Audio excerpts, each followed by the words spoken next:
என்ன பண்ணுறாரு, இங்கே நர்மதாவோட ஃபங்க்ஷனை வந்து அவ்வளோ சூப்பராக வந்து என்ஜாய் பண்ணி வந்து எடுத்துகிட்டு வராரு. எல்லா பொருளுமே அழகாக சீர்வரிசை, அதுக்கப்புறம் ஆளுங்களெல்லாம் கூட்டிகிட்டு வராரு. அதே மாதிரி பேண்டு வாத்தியத்தோட அவ்வளோவா வந்து செம்மையாக ஃபங்க்ஷன் வந்து செலிப்ரேஷன் பண்ணுறாரு. இதை பார்த்து சாரதா செம்மையாக டென்ஷன் ஆயிடுறாங்க. முதல்ல மறுக்கிறாங்க சாரதா, இதெல்லாம் பண்ணக்கூடாதுன்னு. அதுக்கப்புறம் எல்லோரும் சமாதானப்படுறதால வேறு வழி இல்லாமல் ஒத்துக்கிறாங்க. அடுத்து வந்து விஜய் என்ன பண்ணுறாரு, நலுங்கு வைக்கிறாம நர்மதாக்கு. அடுத்து வந்து சீர்வரிசை வந்து கொடுக்கும்போது கரெக்டாக சாந்தி சொல்கிறாங்க, தனியாக கொடுக்கக்கூடாது தம்பி, இது கூட உங்களுக்கு தெரியாது. எல்லாரும் பாருங்கள் ஜோடி ஜோடியாக தான் கொடுக்குறாங்க. நிவினும் யமுனாவும் கொடுக்குறாங்க. அதே மாதிரி என் பிள்ளையும் வந்து கங்காவும் கொடுக்குறாங்க. பார்த்தீங்கல்ல எப்படி ஜோடியாக கொடுக்குறாங்கன்னு. அப்போ தானே நல்லது. அந்த பொண்ணை வாழ்த்துற மாதிரி நீங்கள் மட்டும் தனியாக கொடுக்குறீங்க. ஏங்க உங்களுக்கு தெரியாதா, நீங்கள் சொல்ல மாட்டிங்களா அப்படின்றாங்க. உன்னை தாத்தாவும் பாட்டி முழிக்கிறாங்க.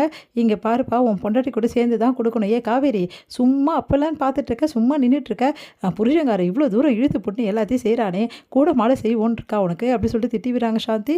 வேறு வழி இல்லாமல் காவேரி அப்படி நிற்கிறாங்க. போயிட்டு அவன் கூட நின்று கொடு அப்படின்னோடனே அப்படியே அதிர்ச்சியாக பார்க்குறாங்க. நீங்கள் பாருங்கள் தம்பி, இந்த காவேரி வந்துடுவா அப்படி, அதெல்லாம் ஒன்றும் தேவையில்லை, அமைதியாக இருங்க அப்படின்னு சொல்லிட்டு சாரதா வந்து சொன்னோன்னே காவேரி அப்படியே முடிக்கிறாங்க.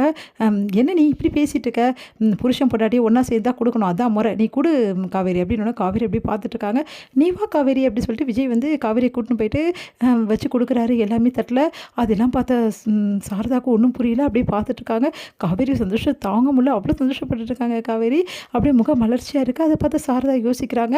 இங்கே வந்து 2 பேரும் ஒன்றா கொடுக்குறத மாமி பார்த்துறாங்க. மாமி அதிர்ச்சி அடைகிறாங்க. அப்போ காவேரியோட புருஷன் வந்து விஜய் தானா, இவ்வளோ நாள் இந்த விஷயம் நம்மளுக்கு தெரியாமல் போச்சு அப்படின்னு சொல்லிட்டு அதிர்ச்சியாக பார்த்துட்ருக்காங்க. அடுத்து வந்து விஜய் என்ன பண்ணுறாரு, காவேரி நம்ம நர்மதா கூட சேர்ந்து ஃபோட்டோ எடுத்துக்கலாம் காவேரி, தாத்தா பாட்டியும் கூப்பிடு, நம்ம குடும்பத்தோடு சேர்ந்து எடுத்துக்கலாம், நம்ம குடும்பம் தனியாக எடுக்கணும் காவேரி அப்படின்னு சொல்லிட்டு தனியாக எடுத்துகிட்ருக்காரு. இதையெல்லாம் பார்த்துட்டு வந்து அப்படியே சாரதா டென்ஷன் ஆகிறாங்க. உடனே வந்து நர்மதா வந்து ரொம்ப சந்தோஷமாக வந்து பார்த்துட்ருக்காங்க. நர்மதாக்கு எல்லா கிஃப்ட்டுமே விஜய் வந்து கொடுத்துட்ருக்காரு. நகை, அதுக்கப்புறமா வந்து அதுக்கப்புறம் ட்ரெஸ்ஸு எல்லாமே வச்சு கொடுத்துட்ருக்காரு. இதெல்லாம் சாரதா அதெல்லாம் வேணாம்னு சொல்லி நர்மதா அப்படின்னோடனே, எப்படிம்மா நான் சொல்ல முடியும் விஜய் மாமா தர்றத அப்படின்றாங்க. உடனே பார்த்து முறைக்கிறாங்க. உடனே சாந்தி வந்து, இங்கே பாரு, இதெல்லாம் முறை, அவங்கவுங்க செய்கிறத கம்முன்னு இருக்கணும், சும்மா இது வேணாம் அது வேணாம் சொல்லிட்டு இருக்காது, கம்முன்னு இருக்க மாட்டேன் அப்படின்னு சொல்லிட்டு திட்டி விடுறாங்க. என்ன பண்ணுன்னு தெரியாம சாரதா முழிக்கிறாங்க. அடுத்து வந்து விஜய் என்ன பண்ணுறாரு, ஃபோட்டோஸ்லாம் எடுத்து செம்மையாக வந்து ஃபங்க்ஷன் அவ்வளோ நல்லா பண்ணிடுறாரு. ஃபங்க்ஷன் முடிச்சு எல்லாருமே வந்து கிளம்புறாங்க. தாத்தா பாட்டி வந்து கிளம்புறாங்க. அப்போ வந்து தாத்தா கிட்ட, தாத்தா இங்கே வந்தீங்க சரி, நான் வீடு எடுத்து தங்கியிருக்கேன், அங்கே வரவே வரல, நேரம் அவங்க பேத்தி வீட்டுக்கு மட்டும் வர்றீங்க, வாங்க தாத்தா அப்படி சொல்லிட்டு கூட்டிகிட்டு போகிறாரு. இங்கே வந்து முழிச்சிட்டே இருக்காங்க நம்ம காவேரி. அப்படியே வந்து செம்மையாக டென்ஷன் ஆகிறாங்க சாரதா வந்து ஃபங்க்ஷன் முடிஞ்சோடனே காவேரி போட்டு திட்டுறாங்க. என்ன நினச்சிட்டு இருக்க மனசில், அந்த பையன் கூட போகிறதா இருந்தால் போக சொன்னல, இங்கே இருந்துன்னு என் மானத்தை எடுத்துகிட்டு இருக்காத, அந்த பையன் கூட இருந்து ஃபோட்டோ எடுக்கிற, என்ன பண்ணிகிட்ருக்க நீ, அப்போது அவங்க கூட வாழணும்னு உனக்கு ஆசை இருக்குது, அப்போது இந்த அம்மா என்ன சொன்ன நீ கேட்க மாட்டேன் அப்படி தானேம்மா, அப்படிலாம் இல்லைம்மா அப்படின்றாங்க. அந்த டைமில் கரெக்டாக கங்கா வந்து, அம்மா ஏமா அப்படிலாம் திட்டுற, அவர் பண்ணதுக்கு இவன் என்னம்மா பண்ணுவா அப்படின்றாங்க. நானும் பார்த்துன்னு தான் இருக்கேடி, இவன் பண்ணுறதெல்லாம் கொஞ்சம் கூட சரியில்லை அப்படின்றாங்க.